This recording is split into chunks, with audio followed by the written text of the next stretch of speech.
Bismillahirrahmanirrahim. Hamdan katsiran thayyiban mubarakan fi. Asyhadu an la ilaha illallah wahdahu la syarikalah wa asyhadu anna Muhammadan abduhu wa rasuluh alladzi la nabiyya ba'dahu amma ba'd. Teman-teman sekalian, berjumpa kembali di Zona Dosen. Pada kesempatan video kali ini saya akan memaparkan kaitan dengan sejarah perkembangan filsafat ilmu. Teman-teman sekalian, dipandu oleh para pemuka agama dan filosof, dunia mendapatkan bentuk baru yang berbeda dari dunia tempat kita hidup. Dunia ini dilihat dari sudut pandang teori dan moral. Filsafat dan agama mempelajari bagaimana membedakan antara yang abadi dan tak terbatas dengan yang berubah dan terbatas. Mereka juga mencari substansi dan ide-ide tetap yang hadir di balik segala sesuatu yang terus berubah. Misalkan analogi secara sederhana, misalkan bayangkan kita hidup di dunia, kemudian kita akan mengadakan sebuah perjalanan ke sebuah hutan yang lebat. Nah, selama perjalanan ke hutan, kita dipandu oleh seorang filsuf dan agamawan.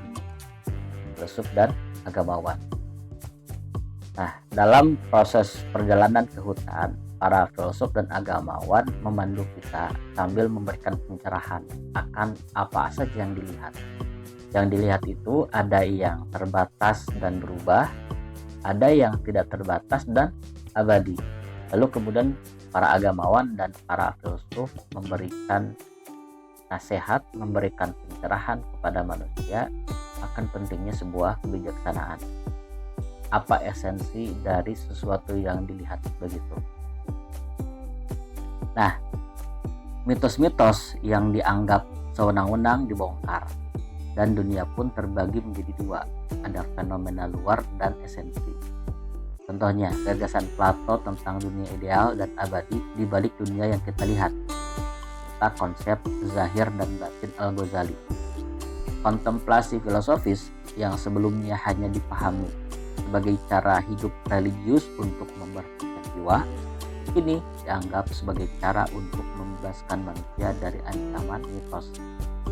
Menurut Habermas, ini bisa terjadi jika kekuatan mitos dilihat sebagai kekuatan rasional.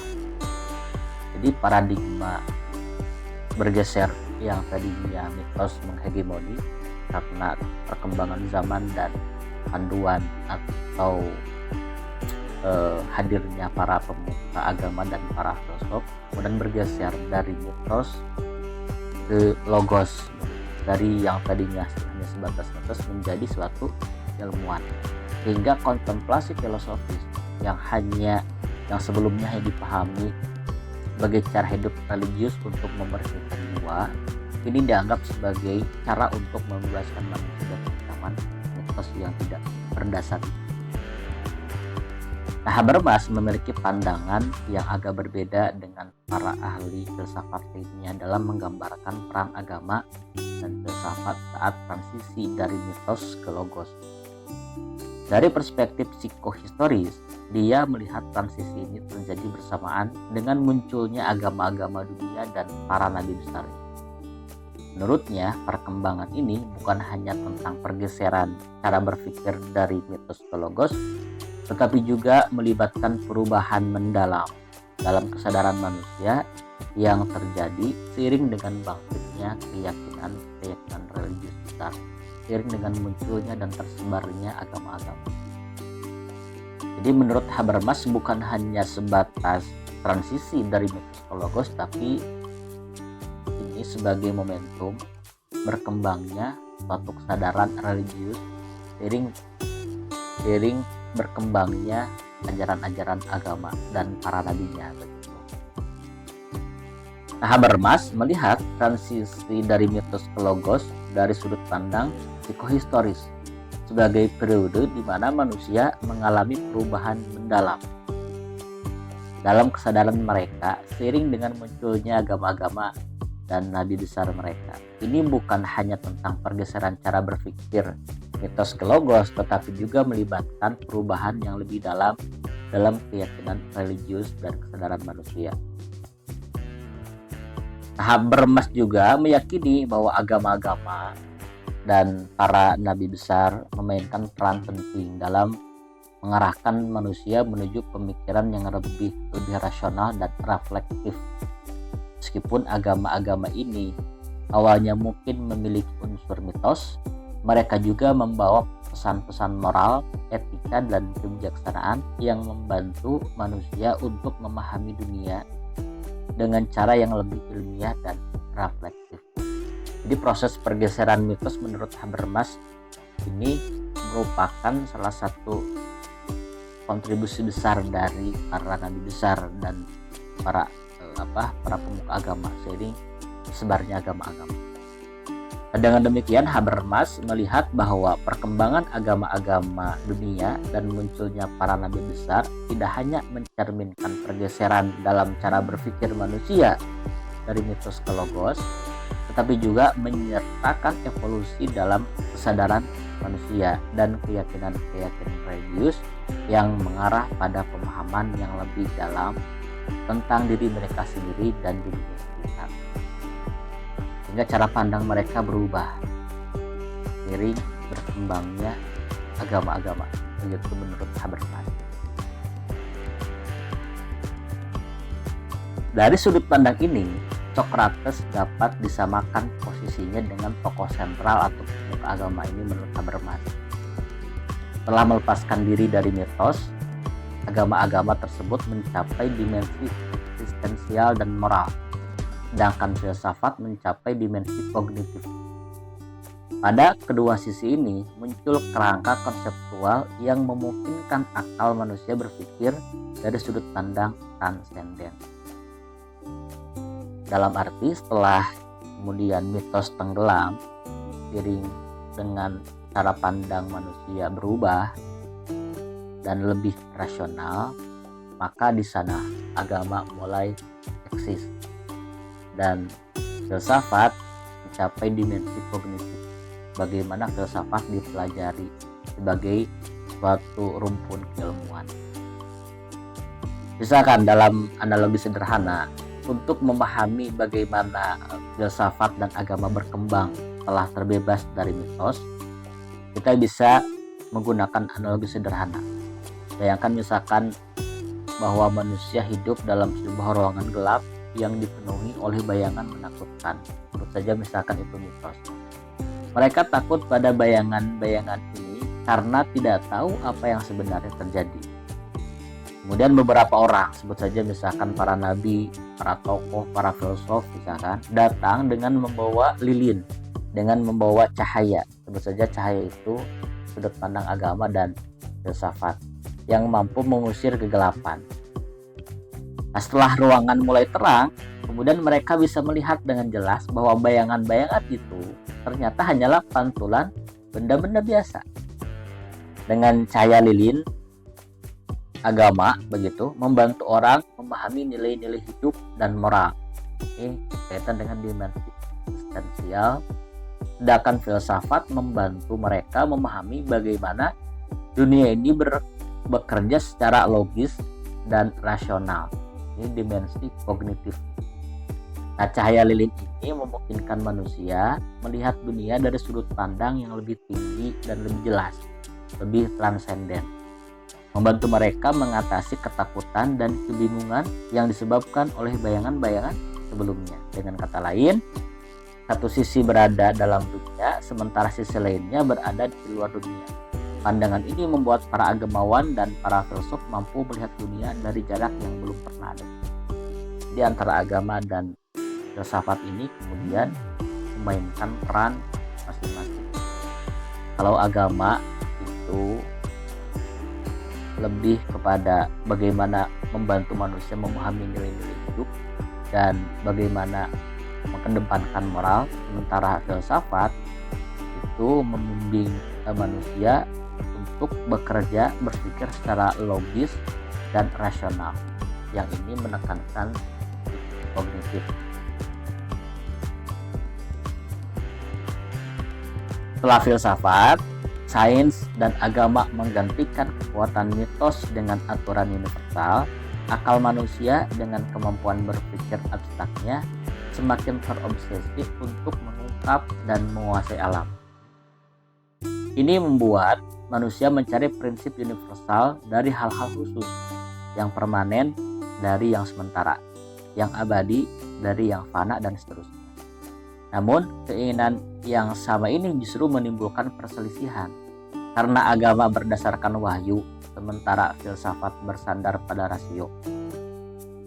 Perbedaan ini menyebabkan filsafat memisahkan diri dari agama dan menganggap dirinya mampu dan berhak memutuskan kebenaran objektif, seperti yang terjadi pada masa pencerahan abad ke-18. Seiring berjalannya waktu, teman-teman, maka ada titik apa istilahnya antara filsafat dan agama. Ya, karena memang sumber nilainya berbeda. Kalau agama itu kan sumber nilainya adalah wahyu, sementara filsafat sumber nilainya adalah akal atau logika. Nah, di tengah jalan ternyata tidak mengalami titik temu terus-menerus, sehingga akhirnya filsafat memisahkan diri karena meyakini bahwa akal bisa mencapai pada kebenaran objektif. Bayangkan teman-teman, agama dan filsafat sebagai dua teman yang berbeda pendapat. Ini kita kasih analogi. Filsafat dan agama bagai dua teman yang berbeda pendapat tentang cara terbaik untuk menemukan arah di hutan yang luas ini. Agama adalah teman yang percaya pada peta yang sudah ada dan mengikuti petunjuk yang telah ditetapkan oleh pemimpin mereka. Mereka yakin bahwa petunjuk ini berasal dari sumber yang ilahi dan harus diikuti dengan setia. Di sisi lain, filsafat adalah teman yang lebih suka menjelajahi hutan dengan cara mereka sendiri. Mereka membawa kompas dan peta, tetapi mereka juga ingin mengamati, merenungkan, dan mempertanyakan setiap jalan yang mereka temui. Mereka percaya bahwa dengan mempertimbangkan semua opsi dan menggunakan penalaran mereka akan sampai pada kebenaran yang lebih mendalam. Nah, saat mereka berjalan bersama, agama mungkin merasa yakin bahwa mereka sedang mengikuti jalur yang benar karena mengikuti petunjuk yang telah ditetapkan. Namun, filsafat mungkin merasa bahwa ada nilai tambah dalam mengeksplorasi jalan-jalan baru dan mempertanyakan keyakinan yang ada. Itu analogi sederhana. Meskipun keduanya memiliki tujuan yang sama untuk menemukan kebenaran, pendekatan mereka berbeda. Agama mempercayai wahyu dan kebenaran yang telah ditetapkan, sementara filsafat lebih tertarik pada eksplorasi dan penalaran rasional. Nah, analogi ini mencerminkan dinamika hubungan antara agama dan filsafat yang seringkali bertentangan, tetapi juga dapat saling melengkapi dalam pencarian kebenaran. Namun, teman-teman, kenyataannya semboyan sapere aude yang diwacanakan oleh Immanuel Kant dengan maksud berpikirlah sendiri, berpikirlah secara otonom, di zaman sekarang sudah ketinggalan zaman. Ketika filsafat menyerang agama, dalam hal ini menyerang wahyu, yang sebenarnya diserang adalah konsep objektif dan metafisis dari akal itu sendiri. Ini berarti bahwa filsafat tidak lagi yakin dengan akal objektif dan telah bergeser untuk mendasarkan diri pada akal subjektif atau instrumental. Contoh, bayangkan akal manusia sebagai kompas untuk menavigasi dunia. Sebelumnya, semboyan berpikirlah sendiri, sapere aude, seperti kompas yang dipegang erat, menuntun manusia dalam menjelajahi kebenaran. Namun, sekarang kompas tersebut terlihat kusam dan tidak terpakai. Nah, ketika filsafat menyerang agama, sebenarnya yang disasar adalah konsep akal yang objektif dan metafisis. Ini filsafat tampaknya telah melepaskan pegangannya pada kompas yang menunjukkan kebenaran objektif dan beralih ke arah penggunaan kompas yang lebih subjektif atau instrumental yang dapat membingungkan jalan dan arah sejati. Jadi sekarang ini berpikir filsafat lebih subjektif ketimbang objektif. Yang seharusnya objektif itu jadi pegangan malah bergeser menjadi subjektif. Sejarah kemenangan akal instrumental telah berlangsung hingga sekarang, mencapai puncaknya melalui positivisme dan lebih ekstrim lagi dengan positivisme logis. Metode ini berkembang pesat. Metode observasi, eksperimen, induktif, dan komparatif yang dipelopori oleh Francis Bacon telah mendorong kemajuan ilmu pengetahuan secara signifikan. Helmholtz, Darwin, dan Bert Maxwell adalah beberapa dari mereka yang berhasil menemukan pengetahuan baru melalui penelitian ilmiah mereka. Nah, ibaratnya pikiran akal instrumental itu sebagai kapal yang mengarungi lautan pengetahuan. Seiring waktu, kapal ini telah menjadi pemenang dalam perlombaan menuju penemuan baru. Puncak keberhasilannya terjadi ketika peta dan kompas baru diperkenalkan, seperti positivisme dan positivisme logis. Dengan bantuan alat-alat navigasi baru ini seperti metode observasi, eksperimen, induksi, dan perbandingan yang diperkenalkan oleh Francis Bacon, kapal ini berlayar dengan cepat menuju pengetahuan baru. Kemudian penjelajah seperti Darwin dan Maxwell menggunakan kapal ini dengan bijaksana menemukan pulau-pulau pengetahuan baru dalam lautan penelitian ilmiah mereka. Jadi akal instrumental, akal kita kemudian dipadu dengan metode ilmiah, maka memunculkan pengetahuan baru.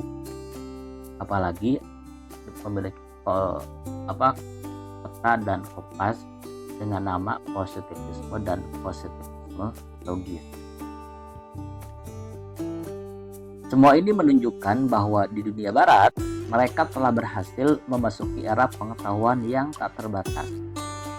Slogan Francis Bacon yang mengatakan bahwa pengetahuan adalah kekuatan bukanlah sekedar mitos, tetapi telah menjadi semacam semangat dan pandangan hidup yang melahirkan pola pikir manusia yang yakin akan kemampuan rasionalitasnya untuk mengatasi tantangan masa depan dengan optimis, dengan kreativitas dan inovasi untuk mengungkap misteri-misteri alam. Didukung oleh semangat kebebasan Renaissance, masyarakat Barat telah menjadi masyarakat yang tak pernah berhenti menemukan hal-hal baru yang terjadi secara berurutan dan berdampingan dalam sejarah. Ingat ya, revolusi industri yang kemudian memunculkan semangat untuk berkembang di dunia Eropa waktu itu. Teman-teman, seperti diketahui, Aristoteles dianggap sebagai tokoh yang pertama kali mengklasifikasikan ilmu. Namun, dalam konteks yang lebih tajam dan jelas, pengklasifikasian ilmu menjadi lebih sistematis pada masa pencerahan dengan kontribusi dari Auguste Comte melalui karyanya yang monumental Cours de Philosophie Positive. Gagasan positivistik Comte membagi perkembangan budaya manusia menjadi 3 tahap. Yang pertama tahap teologis, tahap metafisik, dan positif. Tahap teologis ditandai dengan ciri-ciri berikut. 1. Kebenaran dipandang dari sudut pandang politeisme dan monoteisme. Peran agama sangat dominan.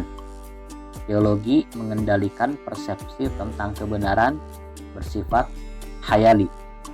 Subjek pembicaraannya adalah tentang penyebab pertama dan tujuan utamanya adalah segala sesuatu. Ini tahap teologi.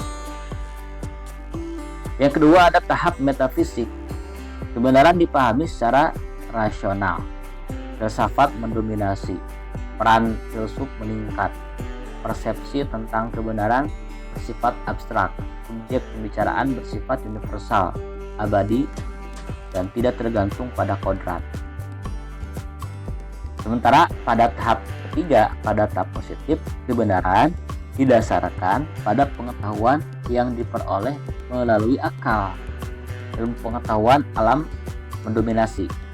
Ilmuwan memiliki peran utama. Persepsi tentang kebenaran adalah sesuatu yang nyata, dan subjek pembicaraan adalah sesuatu yang positif, akurat, dan bermanfaat. Jadi klasifikasi ilmu menurut Agus Comte dibagi menjadi 3, ada tahap teologis, tahap metafisik, dan tahap positif. Nanti di penjelasannya sudah disampaikan.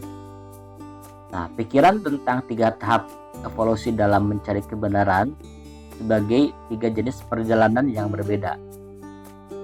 Misalkan kalau tahap teologis, kita kasih analogi sederhana.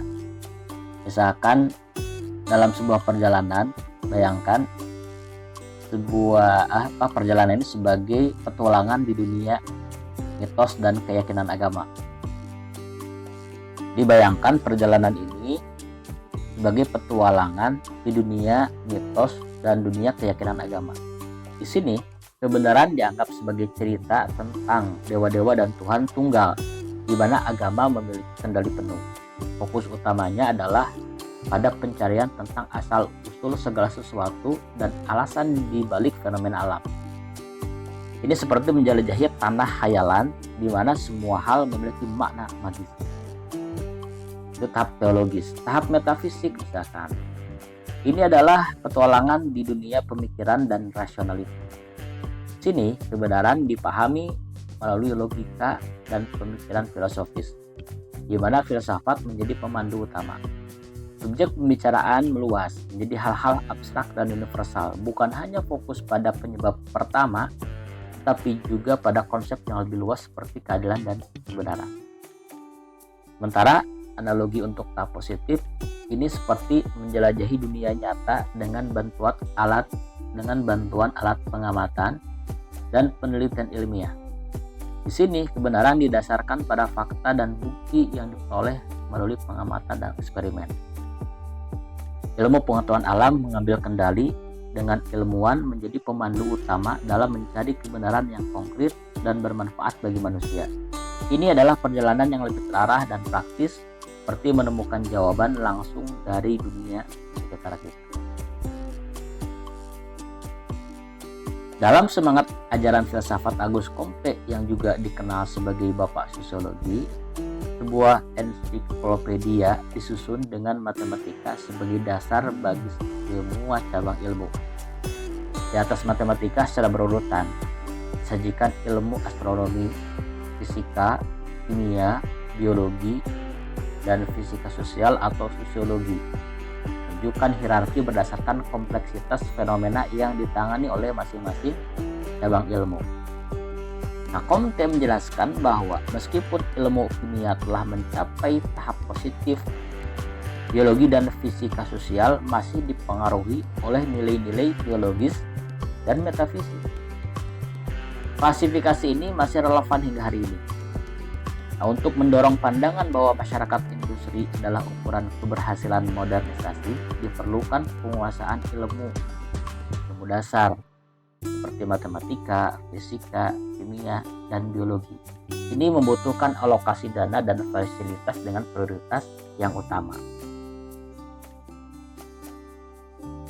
Dalam ekstrimnya, logiko-positivisme atau positivisme logis menerapkan metode observasi, eksperimen, induksi, dan perbandingan pada ilmu sosial seperti yang biasanya dilakukan dalam penelitian ilmu alam. Ini adalah model penelitian yang menggunakan verifikasi, konfirmasi, dan eksperimen dengan tingkat ketepatan yang optimal, sehingga dapat melakukan prediksi dengan tingkat keakuratan yang seoptimal mungkin. Keberhasilan dan kebenaran ilmiah diukur secara positivistik, harus konkret, tepat, dan bermanfaat. Ironisnya, positivisme logis berusaha menggabungkan ilmu alam dengan ilmu sosial dalam satu metodologi. Misalkan contoh sederhana, bayangkan positivisme logis sebagai mencoba memasang kunci pas di dalam lubang yang sama, baik untuk ilmu alam maupun ilmu sosial. Mereka menggunakan alat yang sama seperti observasi, eksperimen, dan perbandingan. Bagaimana biasanya digunakan dalam ilmu alam untuk memahami dunia sosial. Mereka ingin memastikan bahwa kunci tersebut cocok dengan sempurna dan dapat membuka pintu pengetahuan yang akurat dan bermanfaat. Tujuannya adalah untuk menciptakan metode penelitian yang memiliki tingkat ketepatan yang optimal, seperti mengatur kunci dengan tepat agar pintu bisa terbuka dengan lancar. Mereka ingin memverifikasi dan mengkonfirmasi temuan mereka dengan eksperimen dan observasi yang cermat, sehingga dapat membuat prediksi yang akurat tentang dunia sekitar. Ironisnya, teman-teman, mereka mencoba untuk menggabungkan ilmu alam dan ilmu sosial ke dalam satu metodologi, seolah-olah mencoba untuk menyatukan dua puzzle yang berbeda menjadi satu gambar yang utuh. Ini menunjukkan ambisi mereka untuk membawa pendekatan yang sama ke dalam penelitian ilmu alam dan ilmu sosial, meskipun keduanya memiliki dinamika dan kompleksitas yang berbeda. Nah, kondisi ini terjadi karena rasio terkungkung oleh sistem tindakan instrumental. Rasio instrumental ini kemudian tercermin dalam suatu teori yang telah lama menjadi kerangka berpikir yang disebut sebagai teori tradisional, yang kemudian dikembangkan oleh mazhab Frankfurt. Teori ini telah ada sejak zaman Descartes, berlanjut dalam positivisme dan positivisme logis. Namun teori ini jelas gagal menjadi teori yang membebaskan. Dalam ranah pengetahuan, positivisme dan positivisme logis yang merupakan bagian dari teori tradisional telah menjadi paradigma dalam ilmu modern. Analogi sederhana, bayangkan rasio manusia seperti burung yang terperangkap dalam kandang kecil, tindakan instrumental.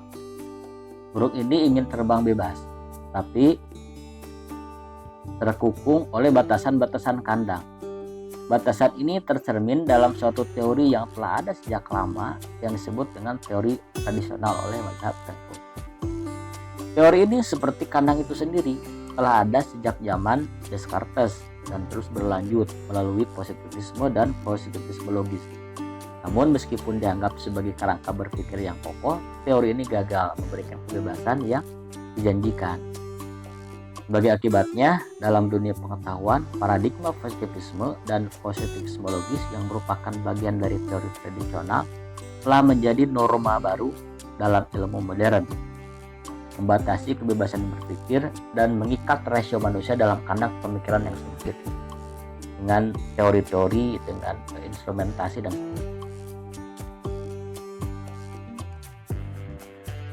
karenanya pendekatan epistemologi, positivisme dan positivisme logis terhadap ilmu modern telah menghasilkan masyarakat yang cenderung irasional dan terikat pada ideologi. Pada tingkat epistemologi, rasio instrumental tercermin dalam teori tradisional yang menjadi kerangka rujukan dalam pembangunan metode ilmiah. Teori ini memiliki karakteristik dasar seperti yang telah dijelaskan sebelumnya, yaitu bersifat ahistoris, netral, dan berangkat dari asumsi netralitasnya. Yang sebelumnya di video sebelumnya sudah dibahas. Contohnya misalkan, pikirkan pendekatan positivisme dan positivisme logis terhadap ilmu modern seperti membangun sebuah rumah dengan fondasi yang rapuh. Fondasi tersebut disebut sebagai teori tradisional, menjadi dasar bagi metode ilmiah. Namun, ada kekurangan dalam fondasi ini. Ia tidak memperhitungkan sejarah atau konteks budaya, bersikap netral tanpa mempertimbangkan berbagai ideologi yang mungkin mempengaruhi penelitian. Hasilnya, masyarakat yang dibangun di atas fondasi ini cenderung kurang rasional, terikat pada ideologi, dan terkadang mengabaikan realitas yang kompleks.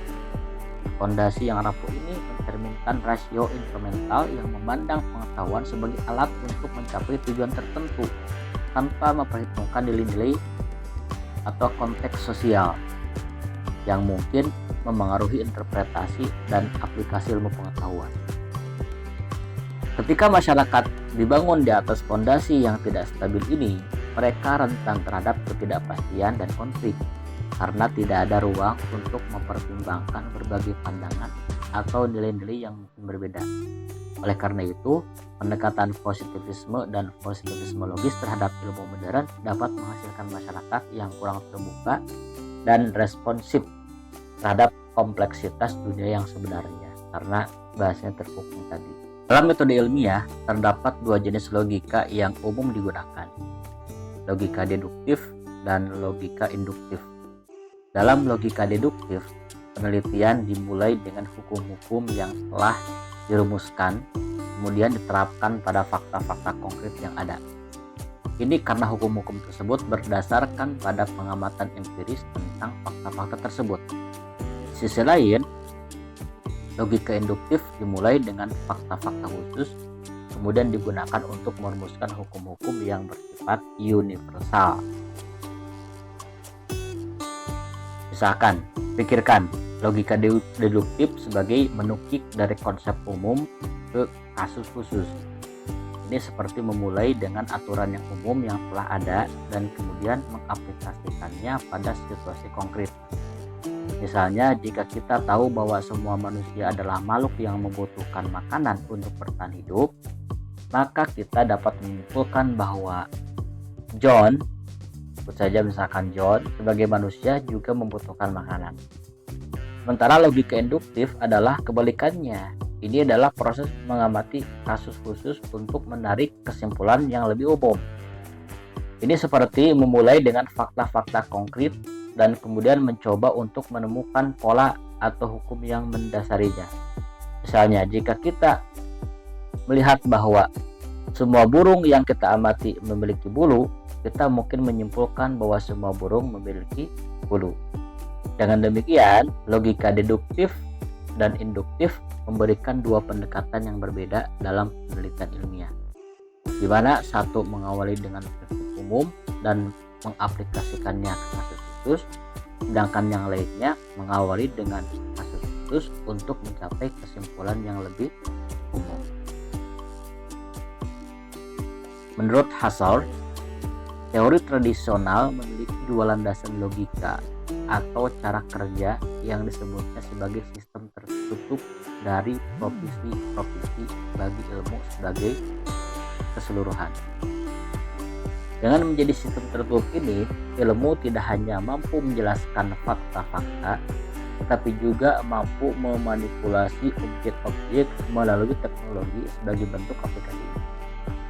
Inilah awal munculnya keretakan dalam struktur epistemologi ilmu modern yang pada akhirnya mengalami krisis. Bayangkan, teori tradisional seperti sebuah bangunan dengan dua lantai logika yang kokoh, seperti fondasi dan struktur yang menjaga gedung tetap berdiri. Lantai pertama adalah sistem tertutup dari proposisi-proposisi ilmiah yang memberikan dasar logis bagi ilmu pengetahuan secara keseluruhan. Ini seperti fondasi yang stabil yang memungkinkan bangunan untuk berdiri tegak. Namun lantai kedua dari bangunan ini adalah bahwa sistem tertutup juga memungkinkan ilmu untuk tidak hanya menjelaskan fakta-fakta, tetapi juga untuk memanipulasi objek-objek melalui teknologi. Ini seperti lantai yang memungkinkan orang untuk bergerak dan berinteraksi dengan dunia luar. Namun, seperti dalam kisah cerita, ketika dua lantai itu mulai bergejolak dan retak, hal ini menyebabkan kehancuran. Keretakan dalam struktur epistemologi ilmu modern dimulai ketika lantai-lantai logika ini mulai berguncang. Ini mengarah pada krisis di mana fondasi dan struktur yang telah diandalkan ilmu pengetahuan mulai goyah. Sebagai akibatnya, ilmu modern menghadapi tantangan besar dalam mencari cara untuk memperbaiki fondasi epistemologis mereka dan mengatasi krisis yang sedang terjadi. Jadi teman-teman, perkembangan ilmu pengetahuan kemudian seiring berjalannya waktu ini memunculkan kekhawatiran akan eksistensi dari suatu kebenaran. Apalagi zaman sekarang itu memunculkan era post-truth di mana sudah melampaui kebenaran. Kebenaran bisa dimanipulasi oleh teknologi yang justru itu bisa mencederai kualitas intelektual manusia, sehingga proses mencari kebenaran itu akan tersendat ketika ada keretakan antara hal-hal yang menjadi penyangga kebenaran itu, misalkan sebut saja agama, kemudian filsafat dan seterusnya. Nah, jadi teman-teman, kalau kita ringkaskan bagaimana perkembangan ilmu pengetahuan, bahwa ilmu pengetahuan itu setidaknya ada 4 abad ya, ada 4 fase, dimulai dengan abad Yunani, kemudian abad pertengahan, abad modern, dan abad kontemporer dengan berbagai ciri dan karakternya. Misalkan abad Yunani ini klasifikasi ilmu oleh Aristoteles dibagi menjadi ilmu terapan, ilmu praktis seperti etik dan politik, dan teoretis seperti filsafat, ilmu alam, dan matematika. Sains memiliki orientasi kosmosentris dan antroposentris. Ini abad pertama, abad Yunani. Kemudian abad kedua, abad pertengahan, ini pengetahuan ilmiah dikendalikan oleh kekuasaan. Tentu saja misalkan kekuasaan gereja atau hamba teologi. Kemudian ilmu memiliki orientasi teosentris, di mana aktivitas ilmiah dan pengetahuan berkembang di bawah kendali atau arahan yang transendental. Teosentris itu berarti mengacu kepada Tuhan, ilahiyah. Segala sesuatu kebenaran harus disamakan, untuk harus sesuai dengan kehendak dari Tuhan. Kemudian abad modern. Pada abad modern ini pengenalan metode observasi, eksperimen, induksi, dan komparasi oleh Francis Bacon mulai dikenalkan.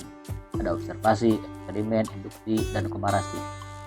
Kemudian ada penggunaan slogan knowledge is power, pengetahuan adalah kekuatan. Di abad ini juga terbelenggunya ilmu oleh positivisme yang mengagungkan objektivitas dan menekankan pada sains bebas nilai. Pada abad ini juga ilmu memiliki orientasi antroposentris, menjadi ideologis, ahistoris, dan memisahkan teori dari praktek.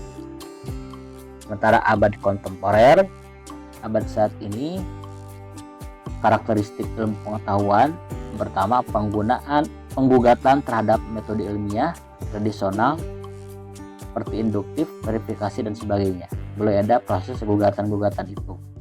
Kemudian penekanan pada keterkaitan antara ilmu dengan sejarah yang menghasilkan cabang ilmu seperti sains feminis dan sains marxis.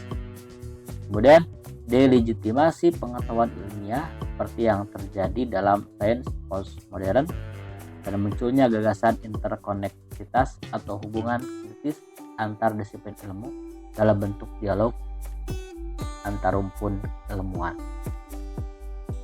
Nah, itu teman-teman kiranya hal-hal yang berkaitan dengan bagaimana sejarah perkembangan filsafat ilmu. Mudah-mudahan tidak puas sehingga kalian bisa mencari di referensi-referensi lain. Mohon maaf bila ada salah-salah kata. Yang salah tentu saja dari saya, dan yang benar itu mutlak dari Allah Subhanahu wa taala. Akhirul kalam, assalamualaikum warahmatullahi wabarakatuh.